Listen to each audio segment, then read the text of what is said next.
गरीब अनाथ बेटियों की होली। यह कहानी है बलरामपुर नामक गांव में रहने वाले सामू की।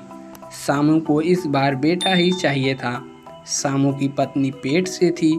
सामू की 2 बेटियां थीं जिन्हें सामू पसंद नहीं करता था। सामू की बड़ी बेटी रिया की उम्र 16 साल की थी और छोटी बेटी 8 साल की। एक दिन, माँ, एक बात पूछूं? हाँ बेटी, क्या पूछना है, पूछो। माँ, पिताजी हमें प्यार क्यों नहीं करते हैं? आस पड़ोस के सभी लोग अपने बच्चों को कितना प्यार करते हैं। माँ, हम लड़की हैं, इसीलिए पिताजी हमें प्यार नहीं करते हैं क्या? पिताजी हमसे कभी ठीक से बात तक नहीं करते हैं। बेटियों की बात सुनकर माँ की आंखों में आंसू आ जाते हैं। उसके पास बेटी के सवालों का कोई जवाब नहीं था। ऐसे ही कई दिन बीत जाते हैं।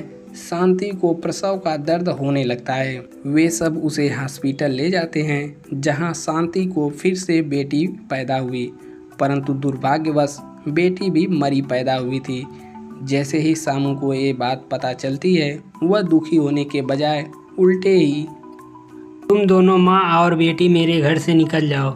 मुझे तुम जैसे औरत नहीं चाहिए जो मुझे एक बेटा भी ना दे सके। सामू ने दोनों बेटियों और शांति को घर से निकाल दिया। अभी उसकी बेटी को मरे 1 से 2 ही दिन हुए थे, लेकिन सामू को इस बात का कोई फर्क नहीं पड़ता है। शांति अपने दोनों बेटियों को लेकर अपने पड़ोसियों से भी मदद मांगती है, लेकिन कोई भी उसकी मदद नहीं करता है। तभी बहुत तेज़ी से बारिश शुरू हो जाती है। माँ, बारिश शुरू हो गई है, अब हम कहाँ जाएंगे? शांति दोनों बेटियों को लेकर एक बड़े पेड़ के नीचे बैठ जाती है। जैसे तैसे पूरी रात बीत जाती है। अगले दिन शांति अपनी दोनों बेटियों को लेकर गांव के बाहर एक टूटे फूटे मकान में चली जाती है। वह घर एक कमरे का था और पूरा आसपास जंगल ही जंगल था। शांति को डर भी लगता है, पर उसके पास और कोई जगह नहीं था। वहीं थोड़ी दूर पर एक बड़ा सा ढाबा था। शांति अपनी बेटी की मौत से बहुत दुखी थी। दोपहर का समय हो जाता है। माँ, मुझे बहुत तेज भूख लगी है, 2 दिन से कुछ भी नहीं खाया है। माँ, मुझे भी बहुत जोरों की भूख लगी है। अपने बेटियों की ऐसी हालत देखकर शांति और दुखी हो जाती है। बेटी रिया, तू अपनी छोटी बहन का ध्यान रख। मैं कुछ करती हूँ, शायद कोई काम मिल जाए तो खाने का इंतजाम हो जाएगा। इतना कहकर शांति वहाँ से चली जाती है। रिया अपनी छोटी बहन के साथ दिन भर घर में रहती है। दोपहर से शाम हो जाती है, लेकिन शांति अभी तक वापस नहीं आती है। पता नहीं माँ कहाँ है, इतना समय हो गया है। तभी शांति आ जाती है। मजदूरी करने से उसकी हालत खराब हो गई थी। शांति पहले से ही कमज़ोर थी। शांति थोड़ा बहुत जो कुछ लाई थी अपने दोनों बेटियों को खिला देती है और अपने भूखे ही सो जाती है। उसकी तबीयत ठीक नहीं थी। सुबह जब रिया उठती है तो देखती है उसकी माँ अभी तक सो रही है। क्या बात है, आज माँ अभी तक सो रही हैं? काम पर नहीं जाना है क्या माँ को? एक काम करती हूँ, आवाज़ लगाकर उठा देती हूँ। रिया माँ को उठाने की बहुत कोशिश करती है, लेकिन शांति नहीं उठती है। रिया ज़ोर ज़ोर से रोने लगती है। माँ, तुम हमें छोड़कर नहीं जा सकती। अब हमारा क्या होगा? हाँ, मैं अकेले कैसे अपनी बहन का ध्यान रखूंगी? पिताजी ने भी हमें घर से निकाल दिया है। माँ, उठ जाओ ना, तुम ऐसे हमें छोड़कर नहीं जा सकती। हाँ। रोने की आवाज़ सुनकर छोटी बहन भी उठ जाती है। दोनों बहनें रोने लगती हैं और वे बाहर आ जाती हैं। कुछ लोग उनके रोने की आवाज़ सुनकर वहां आ जाते हैं। रिया उन लोगों से मदद मांगती है। लोगों को उस पर दया आती है। लोग उसके माँ के लाश को ले जाते हैं। वहां आए लोगों में कुछ लोग उसे कुछ पैसे दे देते हैं। उन पैसों से वह थोड़ा दूध लेकर अपनी छोटी बहन को पिला देती है। रिया अपने बहन के साथ अपने पिता के घर जाती है तो उसे पता चलता है कि उसके पिता की ज़्यादा शराब पीने से कुछ दिन पहले ही मौत हो गई है। यह सुनकर तो मानो रिया पर पहाड़ ही टूट पड़ा। एक ही उम्मीद थी, वो भी भगवान आपने छीन ली हमसे। अब कहाँ जाऊँ अपनी छोटी बहन को लेकर।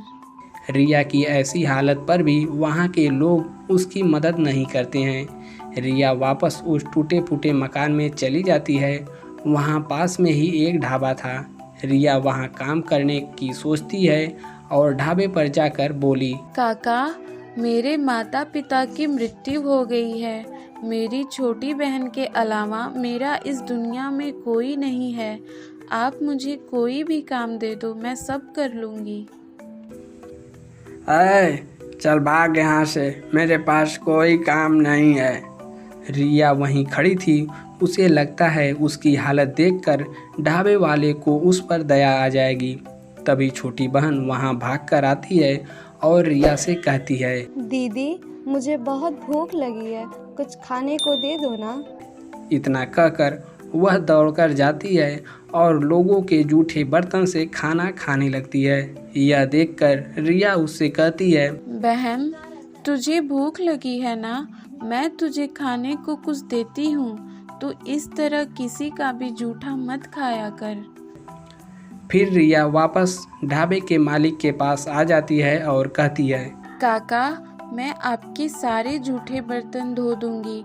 आप जो कहेंगे मैं सब कर दूंगी। आप उसके बदले में मुझे कुछ खाने को दे देना। यह सुनकर ढाबे वाला मन ही मन बोला, अच्छा सौदा है, काम भी करवा लूँगा और पैसे भी नहीं देने पड़ेंगे, बस थोड़े खाना देने होंगे। ढाबे वाला रिया को काम पर रख लेता है। रिया दिन भर सारा काम करती है, उसके बदले उसे थोड़ा खाना मिलता है, जिसमें दोनों बहनें आधा आधा पेट खाना खा पाती हैं। ऐसे ही दिन बीत रहे होते हैं। एक दिन, दीदी, होली आने वाली है। जब माँ और पिताजी जिंदा थे तब हम कितने अच्छे से होली मनाते थे, पर अब हमारे पास तो पैसे ही नहीं हैं, तो हम होली कैसे मनाएंगे। उसकी छोटी बहन बहुत ही मासूम थी। रिया उसकी बातें सुनती है और कहती है, बहन, तू चिंता मत कर, मैं कुछ करती हूँ। हम होली जरूर मनाएंगे। रिया रोज की तरह काम पर चली जाती है। रिया काम कर रही होती है, तभी ढाबे वाले का इकलौता बेटा कार के सामने आने वाला था। यह देखकर रिया दौड़कर जाती है, उसे धक्का देकर दूसरी ओर गिर जाती है। रिया के सिर में काफ़ी चोट आ जाती है। वहाँ खड़े लोग और ढाबे वाला उसे उठाकर अस्पताल ले जाते हैं। थोड़ी देर में रिया को होश आ जाता है। तभी, बेटी रिया, तुमने मेरे बेटे की जान बचाकर मुझ पर बहुत बड़ा एहसान किया है। रिया ढाबे वाले की बातों पर ध्यान नहीं देती है और कहती है, मेरी बहन कैसी है? कहाँ है वो? तभी उसकी छोटी बहन वहाँ आती है। अपनी बहन को देखकर रिया उसे गले लगा लेती है। ढाबे वाला रिया को अपने घर ले जाता है। 3 दिन बाद, काका, मैं अब ठीक हूँ। मैं अपने घर जा रही हूँ। मैं यहाँ कब तक रहूँगी? और होली भी आने वाली है। मैंने अपनी बहन से वादा किया था कि इस बार भी हम होली अच्छे से मनाएंगे, इसलिए मुझे काम करना पड़ेगा। ढाबे वाले को पता था रिया का कोई घर नहीं है। वह एक टूटे फूटे घर में रहती है। रिया की बात सुनकर ढाबे वाले ने कहा, बेटी, मैं तुम्हारा एहसान तो नहीं चुका सकता, पर आज से तुम कहीं नहीं जाओगी। यहीं मेरे घर में मेरी बेटी बनकर रहोगी। आज से हमारा एक बेटा नहीं बल्कि 2 बेटियां भी हैं। यह सुनकर रिया की आंखों में आंसू आ गए और वे सब इस बार की होली एक साथ धूमधाम से मनाए। जहां रिया और उसकी छोटी बहन को पिता से भी ज़्यादा प्यार करने वाला काका मिल गए और उन्हें एक भाई भी मिल गया। दोस्तों, यदि कहानी पसंद आया हो तो लाइक का बटन है उसको भी दबा दें। नीचे सब्सक्राइब का बटन है उसको दबाकर घंटे के निशान को भी दबा दें।